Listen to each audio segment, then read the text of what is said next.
Chers amis iraniens, Madame la Présidente, c'est avec un grand plaisir que je vous salue aujourd'hui.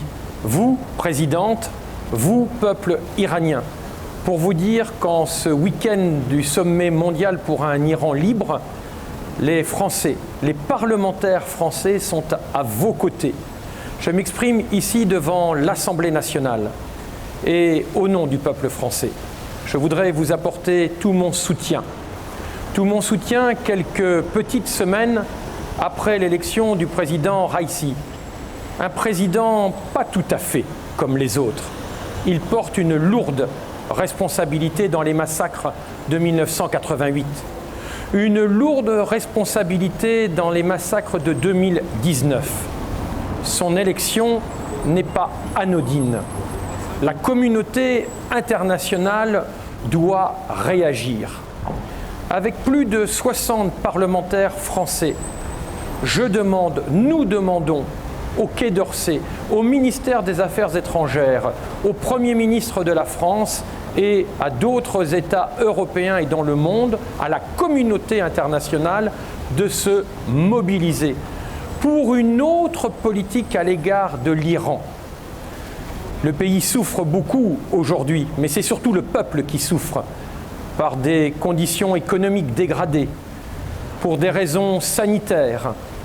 Il est important que la communauté internationale marque le pas, marque le coup et s'approche le plus possible du plan qui a été mis en avant par la communauté internationale et en soutien à la présidente Radjavi. Alors aujourd'hui, je le redis, au nom du peuple français, des amis français que vous avez ici, je le redis au peuple iranien, bravo, continuez, soyez fiers de ce que vous êtes et demain, l'Iran sera libre et démocratique, le peuple iranien aura repris son destin en main.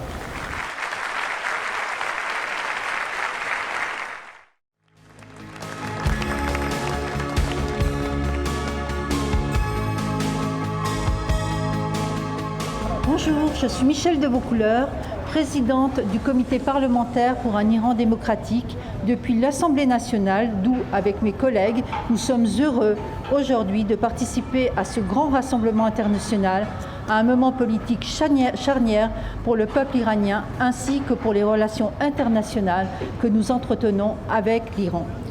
Aux côtés de mes collègues parlementaires de différents pays, nous sommes réunis en solidarité avec la cause de la démocratie en Iran autour de la présidente Mariam Radjavi, que nous saluons ici avec mes collègues du CPID. Notre comité est engagé pour la défense des droits humains et l'avènement d'une vraie démocratie en Iran, au lieu de la théocratie despotique qui règne dans ce pays. Il soutient aussi la lutte contre le terrorisme, qui est un objectif majeur de notre gouvernement. Dans ces domaines, nous sommes fiers d'avoir pu attirer l'attention des plus hautes autorités de notre pays sur les agissements terroristes du régime iranien en France, tels que l'attentat déjoué de Villepinte, et sur la répression impitoyable de ce régime à l'encontre de son peuple. Dans l'un comme dans l'autre de ces domaines, nous attendons des mesures appropriées de notre gouvernement, d'autant plus que les récentes élections en Iran ont confirmé le durcissement du pouvoir, mettant fin à toute illusion réformiste. La nomination à la tête du pays d'un homme connu particulièrement pour son rôle dans le massacre de plus de 30 000 prisonniers politiques en Iran en 1988, qualifié comme crime contre l'humanité par des experts de l'ONU, n'est pas un événement que le CPID peut taire, tant il est lourd de conséquences. Je crois sur ce point que mon collègue vice-président Hervé Solignac est en tout point en accord avec moi. En effet, c'est désormais un pouvoir monolithique qui est à la main du guide suprême, et je crois que le peuple iranien ne croit plus que son salut puisse venir des urnes. La responsabilité du CPID en lien avec nos amis du Conseil national de la résistance, c'est de s'adresser à ce peuple iranien.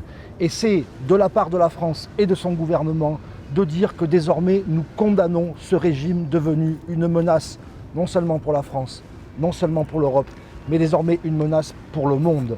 Bien entendu, en juin 2018, cette tentative d'attentat perpétrée sur notre sol et condamnée par un tribunal belge a été la preuve manifeste que désormais l'Iran, à l'extérieur de ses frontières, est devenu une menace pour le monde. En conséquence de quoi, notre devoir, c'est d'appeler le gouvernement à prendre ses responsabilités et à adresser un message d'espoir au peuple iranien, au nom évidemment de la liberté, de la démocratie et de la sécurité dans le monde. Et je pense que mon collègue Yannick Favennec ne me démentira pas sur ce point. Oui, parce que le rôle déstabilisateur du régime iranien s'exerce avant tout dans la région du Moyen-Orient. Je suis Yannick Favennec, vice-président du CPID, et je peux vous confirmer que l'instabilité politique qui sévit dans cette zone sensible pour la situation géopolitique mondiale, au Liban, en Syrie, en Irak, au Yémen, en Afghanistan, provient du soutien iranien à des groupes terroristes locaux ou des milices commandées par les forces extraterritoriales des gardiens de la révolution. Le régime iranien constitue une véritable menace pour la France, bien sûr, non seulement pour ce que je viens de dire, mais aussi en raison de son programme balistique qui met en danger ses voisins ainsi que ses alliés.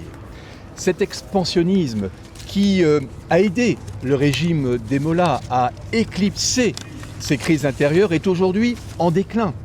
Et on relève de plus en plus de protestations, voire des soulèvements contre cette mainmise de l'Iran dans cette région. Par ailleurs, cette politique coûte des milliards de dollars à l'Iran au détriment du bien-être du peuple.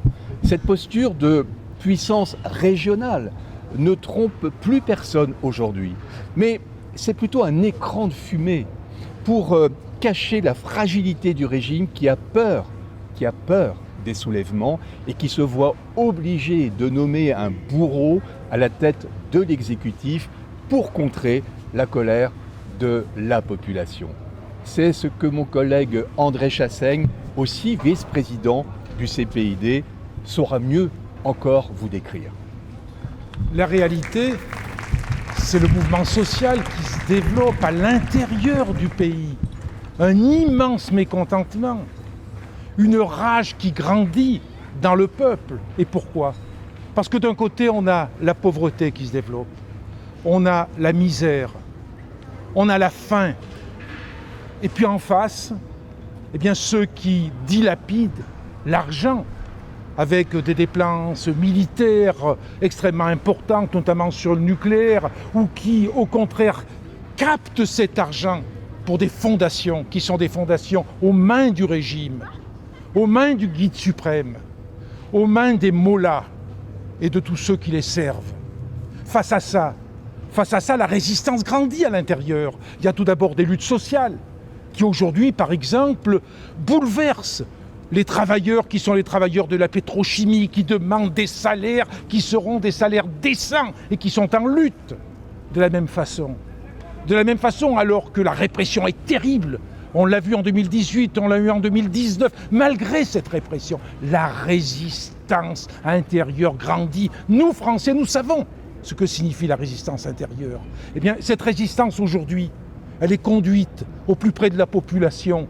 Elle est conduite au plus près des quartiers, des villages, par des jeunes qui sont des amis, des moudjahidines du peuple, qui ont le courage de se battre. C'est cela qu'aujourd'hui, nous Français, nous parlementaires français, nous voulons encourager. Nous disons, lutter, continuer à lutter, que la jeunesse continue à lutter. Et nous disons à quel point nous soutenons ce mouvement qui est porté par Madame Rajavi.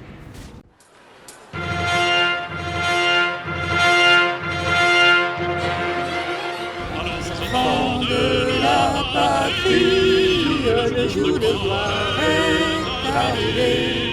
Contre nous de la tyrannie, l'étendard sanglant s'élève. L'étendard sanglant s'élève. Entendez-vous dans nos campagnes, vigiles ces féroces soldats. Ils viennent jusque dans nos mains.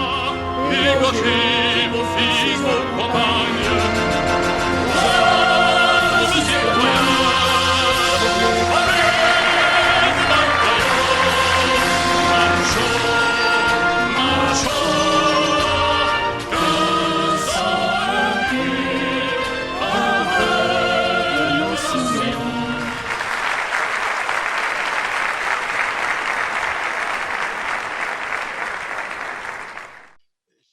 Rajavi, chers amis de la résistance iranienne, je m'exprime en tant que parlementaire français, membre du groupe Liberté et Territoire. Ces deux mots résonnent forcément à l'écoute de votre mouvement. Alors que nous sommes en train de prendre part au rassemblement annuel pour la démocratie en Iran, nous le savons, des événements politiques majeurs viennent de se produire dans votre pays. Des élections qui viennent de porter au pouvoir un président ultra-conservateur. Les islamistes au pouvoir à Téhéran ont promu à la présidence quelqu'un qui est très connu, pour ceux qui s'intéressent à la vie de votre pays depuis très longtemps, Ebrahim Raïssi. Ebrahim Raïssi, c'est une figure notable de l'appareil répressif du régime des ayatollahs depuis sa fondation. En fait, Raïssi a été dans tous les coups. Des exécutions en masse d'opposants dans les années 80, en particulier le renvoi à la mort des dizaines de milliers de prisonniers politiques en 1988 de sinistre mémoire, jusqu'à la répression sanglante des manifestations de novembre 2019. Toujours, Raïssi a joué un rôle de premier plan. Et je crois que sa posture constante dans l'appareil répressif explique son ascension jusqu'à la présidence de la République islamique, et cela nous doit nous interpeller et nous inquiéter. Par cette nomination à la tête du gouvernement, le guide suprême, Ali Khamenei, dévoile sa feuille de route pour les mois à venir.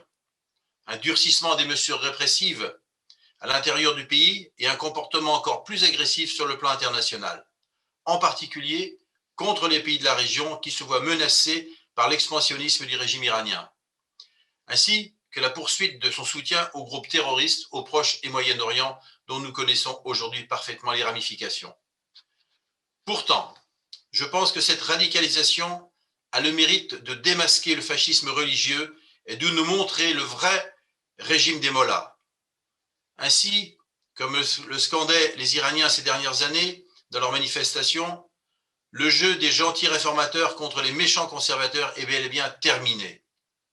Désormais, le monde libre, l'Europe et la France en particulier, doivent exiger fermement l'arrêt de la violation des droits de l'homme et la fin des ingérences régionales des mollahs, sans bien sûr oublier la libération des otages occidentaux, dont certains de nos compatriotes français, injustement emprisonnés depuis des années.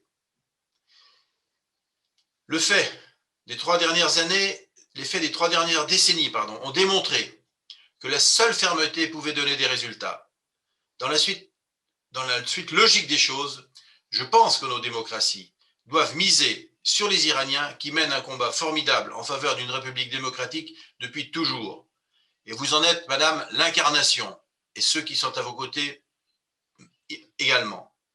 C'est dans ce sens que je soutiens bien évidemment le plan de 10 points pour un Iran libre que vous avez présenté, madame, et à qui j'adresse mon salut solidaire et républicain. Je vous remercie.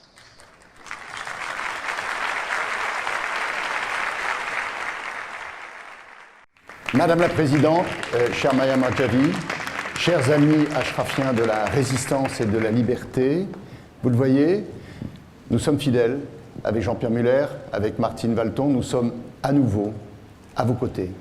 Et nous sommes là en ce jour pour partager votre colère, vos préoccupations et vos espoirs. Votre colère parce que cette prétendue élection présidentielle 18 juin est un outrage et une usurpation. Un outrage à la démocratie, une élection dans laquelle tout a été combiné à l'avance, où tout a été truqué, y compris les chiffres de la participation, de l'ordre de 10% d'après des observateurs impartiaux, multipliés par 5 par le régime des mollahs. Un outrage parce que la démocratie, c'est une institution qui s'acte. Et on ne peut pas qualifier d'élection un signe de sécurité. Une usurpation parce que le titre porté par Ebrahim Raïssi, président de la République, mensonge colossal. La République s'oppose à la tyrannie. Or, le mollah est une tyrannie dans laquelle il n'y a pas la place pour la liberté dans aucun domaine. De plus, le nouveau responsable de ce régime était jusqu'à ce jour chef du système judiciaire iranien. Selon les observateurs de l'ONU, 132 exécutions capitales ont été prononcées et faites en 2021. Et le Covid a commis des ravages épouvantables. Le régime des mollahs a été absolument incapable de faire face à cette pandémie, de faire face à la crise économique, et on sait très bien que dans de nombreuses villes iraniennes, l'insurrection est en train d'augmenter, de gronder et de menacer le régime. Alors nous partageons aussi vos inquiétudes, parce qu'on nous dit que ce nouveau président appartient au camp des durs, par opposition aux modérés. Qu'est-ce que c'était que ces modérés ? Des modérés qui sont responsables de toutes ces violations des droits de l'homme, de toutes ces exécutions capitales, de ces lapidations, de ces condamnations coups de fouet, de cette incapacité à gouverner l'Iran. Donc un régime dur qui va, paraît-il, faire contraste avec ce que nous avons connu jusqu'à ce jour. Raison de plus, chers amis, pour partager vos espoirs. Les espoirs sont incarnés par la résistance que vous êtes et sont incarnés par Maryam Rajavi, dont le programme est justement la constitution des fondements d'un système démocratique et républicain.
Madame la Présidente, chère Maryam Rajavi, chers amis des Moudjahidines du peuple, l'élection présidentielle tenue en Iran le 18 juin a vu dans un contexte pesant, lourd de pression, de menaces, la prise de pouvoir d'Ibrahim Raïssi, ultra-conservateur parmi les ultra-conservateurs, d'un régime aux antipodes des droits de l'homme.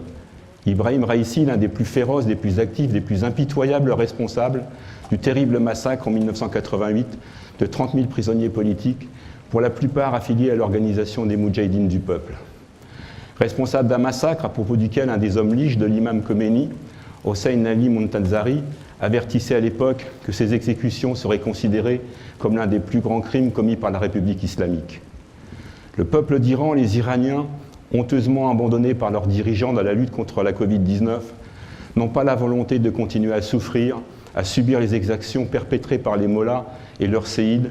L'Iran est l'un des tristes pays qui pratiquent les châtiments dégradants, qui instaurent la peine de mort en peine ordinaire. Pour ne plus subir, pour ne plus souffrir, il apparaît évident que les Iraniens, confrontés au-delà de la crise démocratique imposée par la dictature, à une crise économique sans précédent, vont voir les révoltes prendre encore davantage d'ampleur, vont fomenter des soulèvements qui seront, à n'en pas douter, plus importants encore que ceux de 2018 et 2019. Le divorce entre le pouvoir et le pays réel est sans pareil à travers le monde. Le renversement est dès lors inéluctable. Pour ce qui nous concerne, avec Jean-François Le Garret, en tant que coprésident des élus de France aux côtés des femmes et des hommes du peuple iranien, nous soutenons sans réserve dans cette perspective de changement et d'alternative Mariam Rajavi.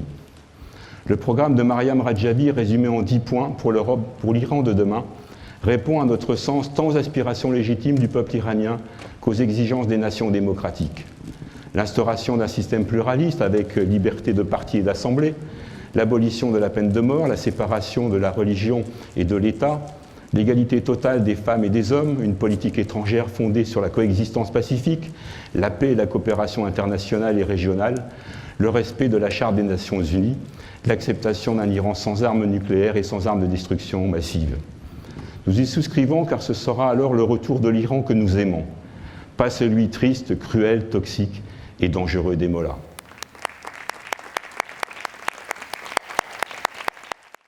Aujourd'hui, je n'aurai pas le plaisir de vous accueillir à Villepinte. Je tenais cependant à vous apporter mon soutien, un soutien tout particulier en direction des jeunes et des femmes. L'Iran est un grand pays chargé de culture et d'histoire. Son peuple a le droit de vivre en paix, en liberté, en démocratie. Cette démocratie tellement bafouée, on l'a vu encore récemment le 18 juin à l'occasion de l'élection présidentielle. Je soutiens fortement Madame Rajavi et les Moudjahidines du peuple. Courage, continuez votre combat. Vive un Iran libre et démocratique.